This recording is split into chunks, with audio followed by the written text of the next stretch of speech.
তোমার বুদ্ধিতেই তাহলে কাদের আজকে নির্বাচনে দাঁড়িয়েছে, কিন্তু তার তো কোনো জনপ্রিয়তা নাই। না না কাকি, এইটা আপনি কি কইতাছেন? কাকারে সম্মান করবো না কেন? কাকারে তো মনে করেন 10 গ্রামের লোকে। বাইসা বুঝতাম পারি না এটা কোন এলাকার ভাষা, তোমার বাড়ি কই? বাড়ি ও আর বাড়ি হইছে নোয়াখালী। মনে করছে সরাসরি যখনই আপনার সোনা দানা কিছু চোখে পড়বে তখন কিছু মানুষের লোভ হবে, এগুলো লুকা রাখলে তো পারে। ভাই এইটা একটা কথা কইলেন, শোনেন এফডিসি তে গেছি, ডিরেক্টররাও বলছে যে তুমি যে গেট আপ সেট আপ নিয়েছো এইটা ঠিক আছে। যদি আমারে যোগ্য মনে করো তাইলে ব্যালট পেপারে ভোটটা যদি মনে করো আর কি আমারে দিও। খাদের মোল্লার সাথে চলো ফিরো, কোনো অসুবিধা নাই, কিন্তু বিবেকরে একবার প্রশ্ন করে দেখো যে সে গ্রামের জন্য কি করছে। আর নতুন একটা ছেলে আসলে তার কাছে তো একটা নতুন মোবাইলে কি হয়, তার কাছে অনেক আবদার থাকে না।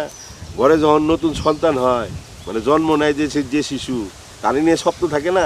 তো তুমি আমার ওই রকম একটা কিছু ভাববার পারো, ভিতরে ভিতরে স্বপ্ন দেখা আর নিজের বিবেকের কাছে প্রশ্ন কইরা। আমি ভোট চাইতেছি না, যদি মনে হয় ভোটটা আমারই দিবা, দিও। আসি চাচা, হ্যাঁ? আচ্ছা ঠিক আছে।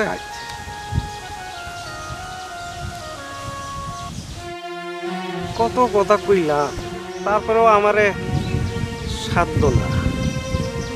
টাকা পয়সা কি দাম আনছে সেটাও বললো না। আচ্ছা যাই, কাকার লগে দিয়া ব্যাপারটা শেয়ার করি। মোল্লা সাহেব, আরে এখনো কোনো রিয়াকশন নেয় নাই, তার মানে তো এই না যে রিয়াকশন নিব না। রিয়াকশন নিতে কতক্ষণ? আরে অ্যাকশন আর রিয়াকশন হতে তো বেশিক্ষণ সময় লাগে না। একটা জিনিস বুঝবেন, কোনো জিনিস কখনো কোনো ঘটনা সময়ের আগে এবং সময়ের পরে হয় না, প্রত্যেকটা জিনিস নির্দিষ্ট সময়ই হয়। আচ্ছা আচ্ছা, আপনি আমার নিয়ে কোনো চিন্তা করেন না, আমি সেফ মতো এলাকাতে ঘুরতেছি। এলাকা তো আমার হয়ে গেছে এখন, এটা নিয়ে কোনো চিন্তা নাই ভাই।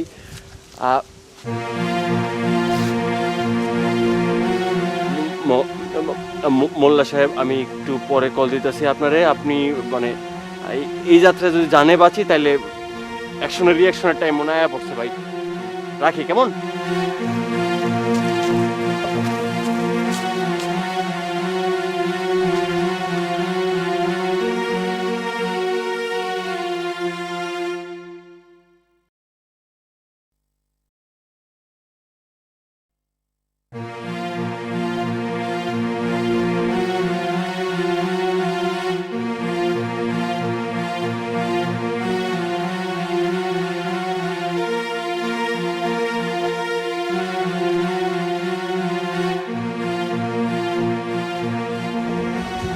কিরে কেমন আছোস?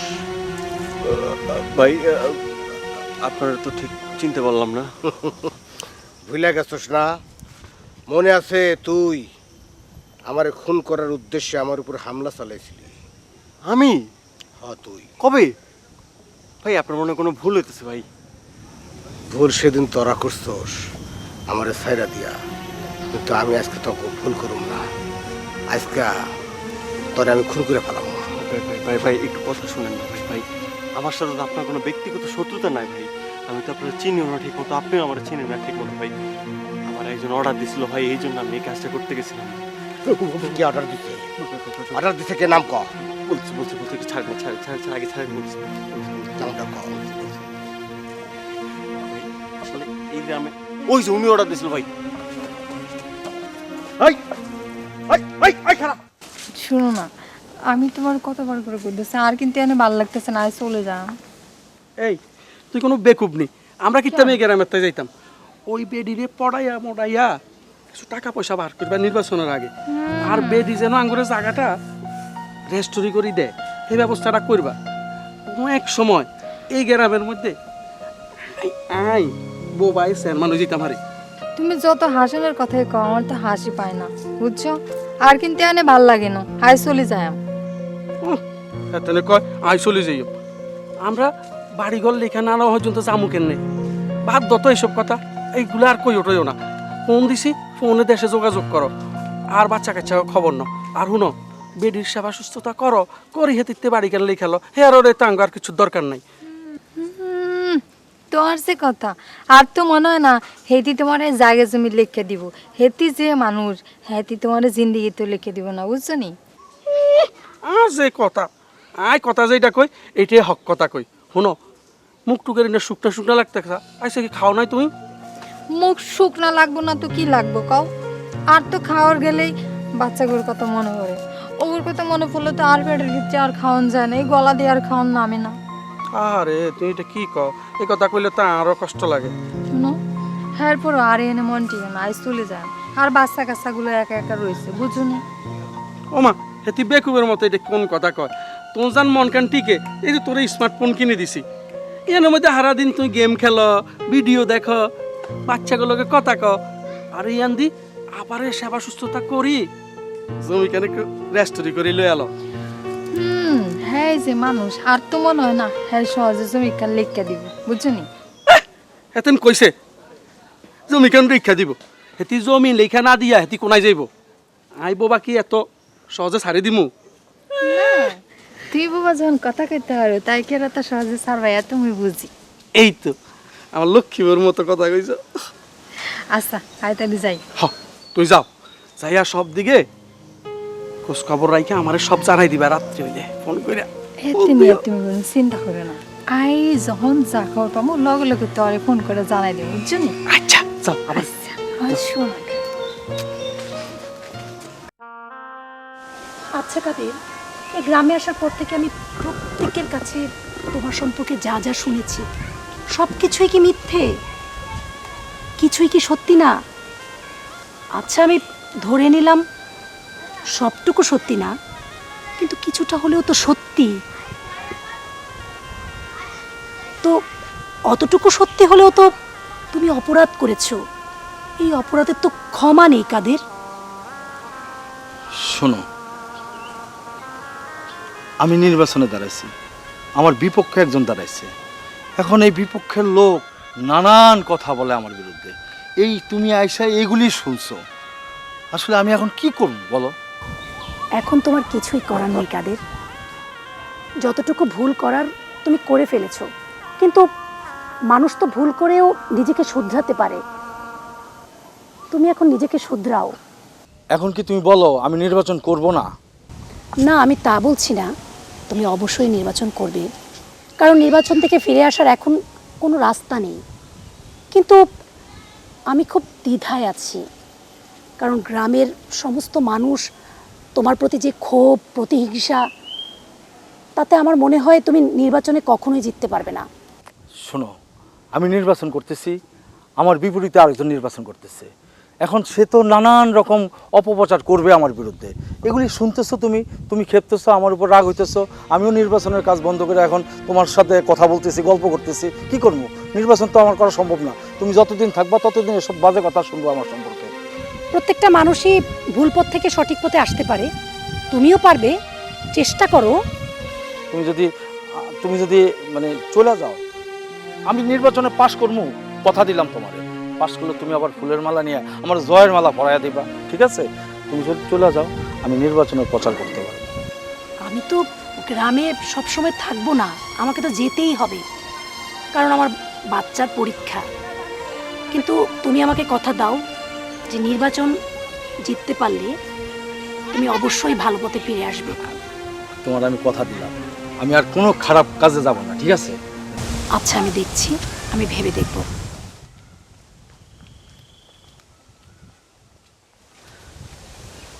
যাক, বহুত কষ্টে বোর্ডারে বিদায় করতে পারলাম। এখন একটু আয়েশ করে নির্বাচনের ক্যাম্প করব, নির্বাচনের ক্যাম্পিং করব, দেখি কে আমারে ঠগায়।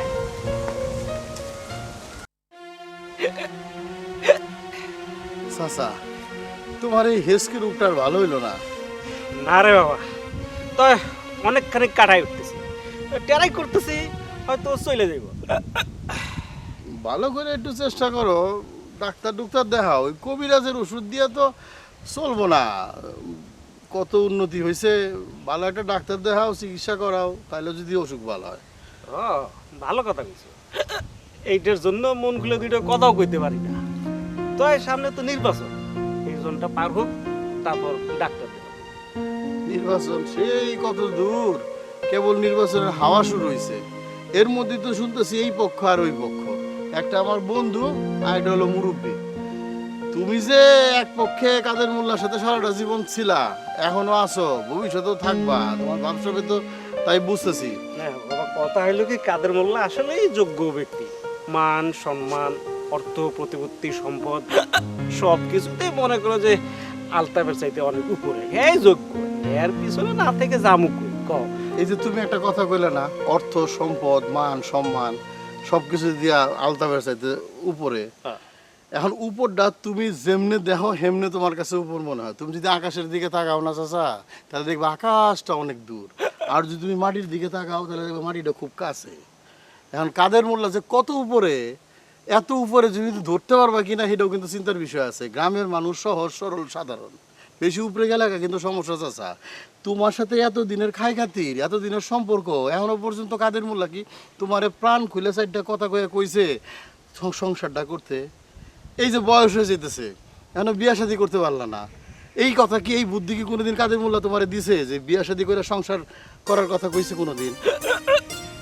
না, কেউ তো আমার বিয়ের কথা কয় নাই। তাহলে এত উফরের লোক দিয়ে কি করবা? সমানে সমানে আসো, চোখের সামনে দিয়ে তাকাও, যে সয় সম্পত্তি করছো কাদের মোল্লা সহযোগিতা হোক বা নিজে পরিশ্রম করেই করো, জমি তো তুমি কম করো নাই চাচা। এই জমিটা খাইবো কেটা? বিয়া করো, সংসার করো, বাচ্চা কাচ্চা হোক, জীবনটা সুন্দর করে করাও। ও তার মানে কইতেছে যে জমি জিরা যা করছি তা খাওয়ানোর জন্য আবার লোক নিয়ে আসতে, তাহলে তো হেরাই আবার খাই শেষ করে ফেলবো। কইলাম কি আর বুঝলা কি? গরুরে কইছি গরু, তুমি কও ছাগল কইছি। গরুরে গরুই কই দেবো, ছাগলরে ছাগল কই দেবো, কিছু মনে করো না চাচা। সংসার করার জন্য যদি ভাড়া করে নিয়ে আসে, জমি খাওয়ানোর জন্য মানুষ যদি সংসার করে, বিয়া করে, তাহলে পৃথিবীর কেউ আর বিয়া করতো না, সংসার করতো না চাচা। তো একটা কথা কি ভাবলাম জানো, তোমারে অনেকদিন পর পায়া আমার খুবই ভালো লাগতেছে।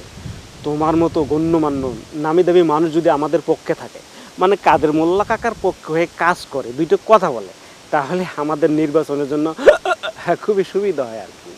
চাচা, আমি নামি দামি মানুষ কিনা আমি জানি না, কইতেও পারি না। এইটুকুন জানি, এইটুকুন বুঝি, সহজ সরল সোজা মানুষ। গ্রামের মানুষও সহজ সরল সোজা, এই জন্য সোজা চিন্তা করি, সোজা পথে হাঁটি। কিন্তু হাঁটতে গিয়েও কেমন যেন ইদানিং হোঁচট খাই। এই যে তোমার সামনে ডাইন পাউটা তুলে বুঝি না চাচা, এটা কিন্তু একটা বেয়াদবি। এই বেয়াদবিটা করা ঠিক হইতেছে না, কিন্তু করতেছি তো চাচা বাধ্য হইয়া। এই পাও তো ইদানিং আগের মতো জোর পাই না। এই যে বাম পাউটা পূর্ণ জোর আছে, কিন্তু এক পায়ে তো চাচা হাঁটন যায় না। এই পায়ে যদি জোর পাইতাম, দৌড়ায় দৌড়ায় হাঁটতাম। পাউটা যদি নিচে রাখি, দেখো চাচা দুই পাও সমান, তারপরেও কিন্তু জোর নাই। কাদের মোল্লা নির্বাচনে দাঁড়াইছে, আমার বন্ধুও নির্বাচনে দাঁড়াইছে, দুইজনই কিন্তু দাঁড়াইছে, দুইজনই প্রতিযোগী, দুইজনই প্রতিযোগিতা করতেছে। কিন্তু দুইজনের মধ্যে কে ভালো কে মন্দ এইটা নির্ধারণ করা, নির্ণয় করা কিন্তু জরুরি চাচা।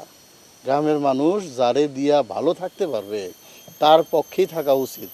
ঠিক আছে চাচা, তুমি যখন কইছো আইসি, দেখি, বুঝি, চিন্তা করি, তারপরে যে ভালো মনে হবে তারই সমর্থন দিব চাচা। হ্যাঁ, এই কথাটা অবশ্য তুমি ঠিকই কইছো। তো ওই যে তুমি কইলে না তোমার পায়ের সমস্যা, এর চিকিৎসাটা কই রাখো।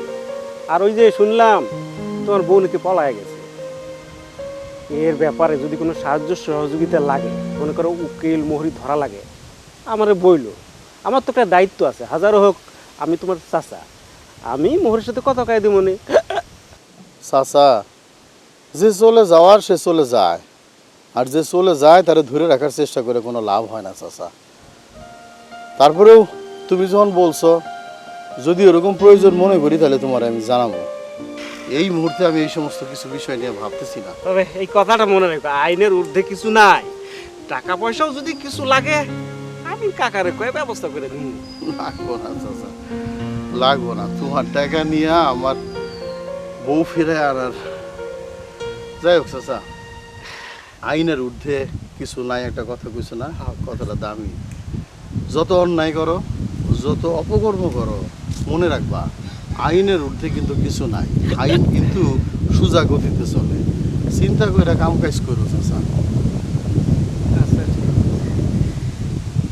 তাহলে আমার কাজ পড়ে আছে, আমি তাহলে যাই। যাও।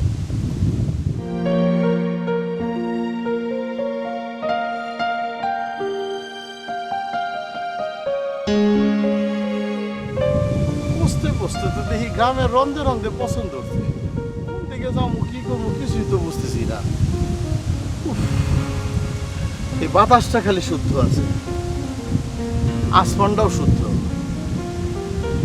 জমিনটাও শুদ্ধ, মানুষগুলি খালি পছন্দ হচ্ছে।